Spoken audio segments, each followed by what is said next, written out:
14 से 20 फरवरी को होगा रुद्राक्ष महोत्सव व शिव महापुराण की कथा। कुबेश्वर धाम में आएंगे 10 लाख भक्त। व्यवस्थाओं के लिए विठलेश्वर सेवा समिति और प्रशासन ने कसी कमर।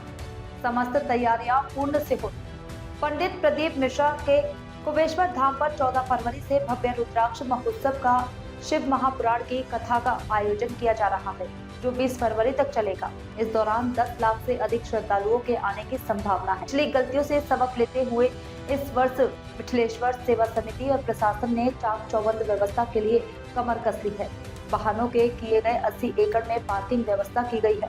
तकरीबन 1 लाख से अधिक श्रद्धालुओं के लिए भोजन की व्यवस्था की गई है, जिसके लिए भोजनशाला में आधुनिक मशीनें लगाई। श्रद्धालु कथा का आनंद ले सके, इसके लिए बड़े बड़े 3 डोम लगाए गए हैं, जिनमें 1 लाख से अधिक श्रद्धालु बैठकर कथा सुन सकेंगे। कथा के दौरान किसी भी अप्रिय स्थिति से निपटने के लिए कुबेश्वर धाम परिसर में 20 बिस्तर का अत्याधुनिक हॉस्पिटल बनवाया गया है। कथा के दौरान पंडित वीरेंद्र शास्त्री ने देवकी नंदन ठाकुर सहित अन्य संतों के आने की संभावना है। कथा के दौरान हाईवे पर जाम न लगे, इस हेतु जरूरत पड़ने पर इंदौर भोपाल रोड को डाइवर्ट किया जा सकता है। और व्यापक लेवल पर इस बार फिर रुद्राक्ष महोत्सव तैयारी चल रही है। किस तरह का रुद्राक्ष महोत्सव रहेगा और वैश्विक स्तर पर किस तरह का संदेश देंगे?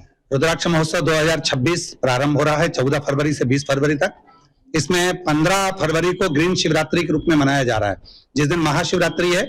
जैसे हम देवाधिदेव महादेव को 1 लोटा जल चढ़ाते हैं, उसी तरह से एक वृक्ष सभी लगाएं और भगवान शंकर को जब जल चढ़ाने जाएं तो उस वृक्ष में भी जल दें, जिससे वृक्ष पर्यावरण को शुद्ध करे और हमारा पूरा विश्व हरित क्रांति के रूप में, हरित पृथ्वी के रूप में आनंदित हो। और ये जो रुद्राक्ष महोत्सव है, इसके अंतर्गत सभी शिव भक्तों के लिए जैसे पूर्व में भी व्यवस्थाएं रखी जाती थी, भोजन व्यवस्थाएं निःशुल्क है, जल व्यवस्थाएं हैं, शौचालय आदि व्यवस्थाएं बनाई गई है, हॉस्पिटल का निर्माण किया गया है। ऐसी सारी व्यवस्थाएं भक्तों के लिए करी जा रही है। और कितने लाख लोगों में पूरी संभावना? देखिए, कुबेश्वर धाम तो 12 ज्योतिर्लिंग के मध्य का स्थान है, तो ऐसा अंदाजा लगाना तो बड़ा मुश्किल हो जाता है, क्योंकि हम तो कहते हैं 12 ज्योतिर्लिंग में जो भक्त जाते हैं वो सारे भक्त सीहोर जरूर आते हैं, तो ऐसा अंदाजा लगाना तो बड़ा मुश्किल है, पर लाखों की संख्या में शिव भक्त यहाँ पहुंचेंगे। रुद्राक्ष महोत्सव के दौरान सुनने में आया कई बड़े बड़े संत यहाँ पर पधारेंगे, कौन कौन आएंगे और कौन कौन सी तारीख? जी, सभी संतों को निमंत्रण दिया गया है। उसमें से अभी जो निमंत्रण स्वीकार किया गया है, उसमें सनातन की ध्वजा को जो आगे लेकर जा रहे हैं और सनातन में नवयुवक बेटा बेटियों को जो जागरूकता प्रदान कर रहे हैं, ऐसे पंडित श्री धीरेन्द्र कृष्ण शास्त्री जी बागेश्वर धाम वाले, वो पधारेंगे।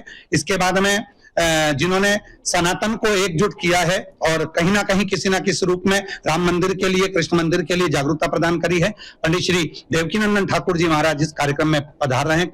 और साथ में जिन्होंने 18 पुराणों को कंठस्थ कर जनमानस को एक प्रेरणा दी है, आनंद दिया है, ऐसे सनातन को जागरूक करने वाले श्री कौशिक जी महाराज जी इस कार्यक्रम में पधार रहे हैं। ऐसे अन्य संत भी इस कार्यक्रम में पधार रहे हैं।